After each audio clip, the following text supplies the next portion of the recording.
जो हिटलर न कर पाए वो ये काम कर देंगे, और कमीशन दे दो तो भारत को नीलाम कर देंगे। मोदी जी हिटलर से भी ज्यादा खतरनाक प्रधानमंत्री हो गए भैया। लश्कर भी तुम्हारा है, सरदार भी तुम्हारा है, तुम सच को झूठ दिखा दो, अखबार भी तुम्हारा है, और जितने भी भारतीय जनता पार्टी के प्रवक्ता हैं सब पे मानहानि का केस लगा। लगातार राहुल गांधी को पप्पू पप्पू बोलने का काम करते थे। एक अकेला राहुल गांधी संसद में 303 सांसदों पे भारी हो गया। अब बताइए मोदी जी के डंके कहाँ बज रहे, कहाँ गया मोदी जी की सिफ्टी गुट्टी ढीली हो गई भैया। पत्रकार कोई सुनते नहीं है, पत्रकार बीजेपी का पट्टा पहन के इंटरव्यू लेते हैं। कौन लेके आए? राम को दशरथ लेके आए हैं। राम को कौन लेके? मोदी जी लेके आए हैं। तो हम उससे मिल नहीं सकते हैं। मुकदमा लगा दिया। सारस राष्ट्रीय पक्षी है, बिल्कुल नहीं राष्ट्रीय पक्षी राज्य पक्षी है। तो मैं वही तो मैं कह रहा हूँ कि जैसे योगी जी को अपना गोलू पसंद है, गोलू नाम है उसका, गुल्लू बोलो गोलू बोलो कुछ भी बोलो, वैसे ही आरिफ को उसका सारस पसंद है। तो योगी जी को चाहिए कि उसका सारस उससे मिलवा दें। मुकदमा लगा दिया आरिफ पे, मुसलमान है ना इसलिए। अच्छा भाई देखिए, नहीं कर सकता क्या भाई? नहीं देखिए, इस सरकार में नहीं कर सकता। आपने देखा होगा कि पीछे मुसलमान होना चाहिए बस। अगर उसका आरिफ की जगह अनुराग नाम होता ना, अरे भैया सारस क्या, सारस के रिश्तेदारों से भी मिलवा देते। सिर्फ यहाँ पे मतलब बताया नहीं कि हिंदू मुसलमान की राजनीति हो रही है, लेकिन बाबा रामदेव तो संस्कारी बना रहे युवाओं को। संस्कारी, हाँ ये बना देंगे भैया। ये जब बलात्कारी को संस्कारी बना देते हैं तो रामदेव तो संस्कारी बना ही देगा। आपने देखा होगा कि बिल्किस बानो के अपराधियों को संस्कारी बोल के छोड़ दिया गया। तो भारतीय जनता पार्टी सिर्फ जाति पे राजनीति करती है, धर्म पे राजनीति करती है।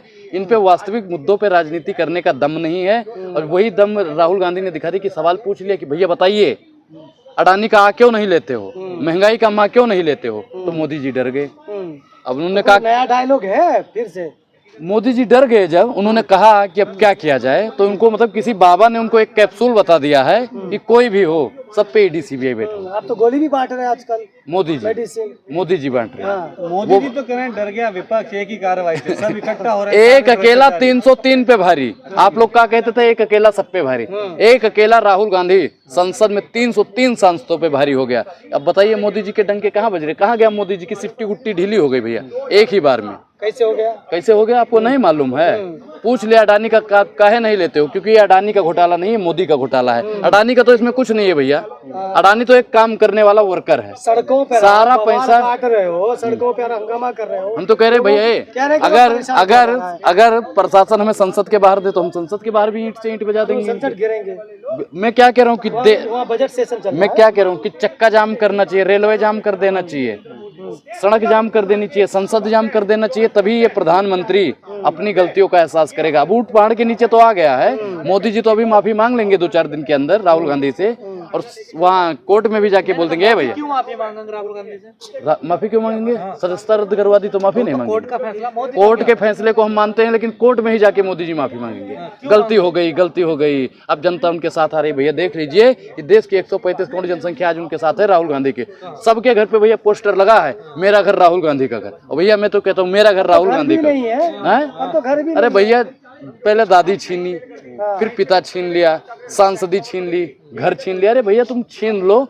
मेरे मन में जो प्रेम है, आपके मन में जो प्रेम है, उस प्रेम को तो मोदी जी नहीं छीन सकते हैं ना। देश भी छीन लिया जाएगा इस तरह की हरकत होगी तो। क्या छीन लिया जाएगा? देश छीन लिया जाएगा। तो कह रहे हैं कि संसद आप वोट का अधिकार भी खत्म कर दिया जाएगा। राहुल गांधी देश विरोधी हैं। जिनके पिता देश के लिए शहीद हुए, जिनके नाना ने देश के लिए आजादी की लड़ाई लड़ी, इनके राजीव गांधी ने देश के लिए, इंदिरा गांधी ने देश के, जवाहरलाल नेहरू ने देश के लिए, महात्मा गांधी ने देश के लिए लड़ाई लड़ी। अब उनको आप देशद्रोही बताओगे, सर्टिफिकेट दोगे? मोदी जी ने जब कहा, मोदी जी जब जाके विदेश में कहते हैं पता नहीं कौन सा पाप किया था कि भारत में पैदा हुए, हम तो गर्व से कहते हैं कि हम भारतीय हैं, इस देश में हमारा जन्म हुआ है। और मोदी जी जाके कहते थे पाप किए, मोदी जी ने पाप करके पैदा हुए हैं मोदी जी। लेकिन मोदी जी फिर क्यों कहते हैं कि 135 करोड़ जनता? अरे मोदी जी के साथ कोई नहीं है। ए मोदी जी कैसे कैसे मंजर भी आने लगे हैं, गाते गाते लोग चिल्लाने लगे हैं। बदल दीजिए इस तालाब के पानी को, क्यों अब कमल के फूल मुरझाने लगे हैं। आप चाहते हैं विदेश इंटरफेयर करे भारत में? भाई एक चीज बताइए, जब देश में हमारी कोई सुनेगा नहीं तो विदेश से तो मदद लेनी पड़ेगी ना। तो भारतीय राहुल गांधी ने वहां पे क्या कहा? कुछ ज्यादा थोड़ी बोला। लोकतंत्र खतरे में है। संसद में बोलने नहीं दिया जाता है, बाहर बोलने नहीं दिया जाता है, पत्रकार कोई सुनते नहीं है, पत्रकार बीजेपी का पट्टा पहन के इंटरव्यू लेते हैं। नहीं, आपको क्यों लग रहा लोकतंत्र खतरे में? हमको क्यों लग रहा है, आपको नहीं लगता है? नहीं, हमें तो नहीं लगता। एक चीज बताइए भैया, सवाल पूछने पर जेल, विपक्षी नेता पूछे तो ईडी सीबीआई, ये किस संविधान में लिखा हुआ है और संविधान के किस अनुच्छेद में लिखा है, ये भी बताइए। तो जांच नहीं करे ईडी सीबीआई, किस लिए? ईडी सीबीआई जांच करे ना। तानाशाही होती तो मोदी जी के खिलाफ बोल पाते। तानाशाही नहीं है ये, तानाशाही नहीं है ये। जो हिटलर न कर पाए वो ये काम कर देंगे, और कमीशन दे दो तो भारत को नीलाम कर देंगे। मोदी जी हिटलर से भी ज्यादा खतरनाक प्रधानमंत्री हो गए। कैसे भैया? अगर मोदी जी के कान है भैया, मोदी जी तक आप लोग मत शेयर कीजिएगा, मोदी जी का शेयर पहुंच जाएगा, नहीं तो हमारी चमड़ी है ना, उधेड़ के अपना जूता बनवा लेंगे। अच्छा, हिटलर ऐसे डर है फिर भी बोल रहे हैं। डर भैया, इनसे हम डर जाएंगे। जब हमारे पूर्वज गोरे अंग्रेजों से नहीं डरे तो इन काले संग्रेजों से हम डर जाएंगे। तभी तो बोल रहे हैं कि वीडियो ना पहुंचे मोदी तक। मोदी जी तक पहुंच जाएगी तो चमड़ी उधेड़ के जूता बनवा लेंगे। कहते हैं मेरे राजनीतिक गुरु है मोदी। मोदी जी मेरे राजनीतिक गुरु हैं, लेकिन हिटलर हैं। मोदी जी का शोषण हो रहा है, इसलिए अनुराग बोल रहा है। क्या शोषण हो रहा है? आप लोग कहते हो 18 घंटे 20 घंटे वो काम करते हैं, 18 घंटे और 20 घंटे काम करते हैं, इसलिए उनको नींद की बीमारी हो गई है, चिड़चिड़े से रहते हैं। अच्छा, न्यूज मेटा पे ईडी बैठा देनी है, अनुराग को जेल में भेज देना है, नेशनल दस्तक को खरीद लेना है और इनको जेल में बैठा देना है, राहुल गांधी की सदस्यता रद्द करवा देनी है। यही करने का काम बचा है मोदी जी को। मतलब जब सोते नहीं हैं तो इनके मन में इजुल फिजुल की बातें रहती हैं। अनुराग, आपको नहीं लगता जो कांग्रेस की लीगल टीम है उसका भी जांच होनी चाहिए? उसकी नहीं, मैं क्या कह रहा हूँ कि भारतीय जनता पार्टी की भी जांच होनी चाहिए, आप जैसे पत्रकारों की भी जांच होनी चाहिए कि आप क्या क्या दिखाते हो। वो इतने हल्के में कैसे मामले को ले लेते? हल्का कोई नहीं है भैया, लश्कर भी तुम्हारा है, सरदार भी तुम्हारा है, तुम सच को झूठ दिखा दो, अखबार भी तुम्हारा है। इन सब की शिकायत हम कहाँ करें? सरकार भी आपका है, गवर्नर भी आपका है। कह रहे हैं कि जब एक प्रवक्ता के लिए 1 घंटे में सुप्रीम कोर्ट जा सकते हैं, तो जब राहुल गांधी के मामला तो 1 हफ्ते तक आप सोए रहे हैं। भैया देखिए, वही तो सवाल है ना, वकीलों का भी तो क्या है, ये मैनेज कर रहे हैं क्या वकील? नहीं, वकील कोई मैनेज नहीं कर रहे हैं। अगर इसलिए देखिए कि सवाल पूछने पर मानहानि का केस लगता है, मोदी जी कहने पे मानहानि का केस लगता है, तो भैया पहले नरेंद्र मोदी पे मानहानि लगवाओ, सवित पात्रा पे मानहानि का लगवाओ, और जितने भी भारतीय जनता पार्टी के प्रवक्ता हैं सब पे मानहानि का केस लगवाओ।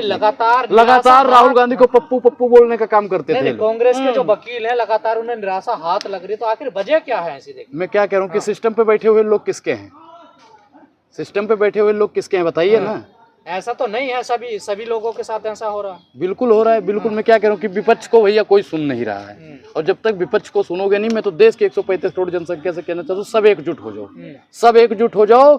जैसे एक होता नहीं कि झाड़ू है, अगर वो खुली रहती है तो खुद कचरा रहती है, और जब वो खुद एकत्रित हो जाती है तो कचड़े को साफ करती है। तो 24 में सब जितने भी विपक्षी पार्टी हैं सबको एकत्रित हो जाना चाहिए, और भारतीय जनता पार्टी जो कचड़े के रूप में भारत सत्ता पे बैठ गई है, इसको इकट्ठा सब हो जाएंगे भैया, धीरे धीरे सब हो जाएंगे, सब हो जाएंगे धीरे धीरे। कोई बड़ा छोटा नहीं होता राजनीति में, सब कोई जिम्मेदारी नहीं है इकट्ठा करने। मैंने क्या कहा कि सब इकट्ठे हो जाएंगे। अभी ये तो नहीं कह सकते ना कि राहुल गांधी बड़े नेता हैं या सोनिया गांधी, ये मायावती बड़ी नेता, सारे नेता बराबर हैं, सारे नेता बराबर हैं। बीजेपी ने राम मंदिर बनवाया है, कांग्रेस क्या मुद्दा लेकर जाएगी जनता के? एक चीज भैया, आपका नाम क्या है?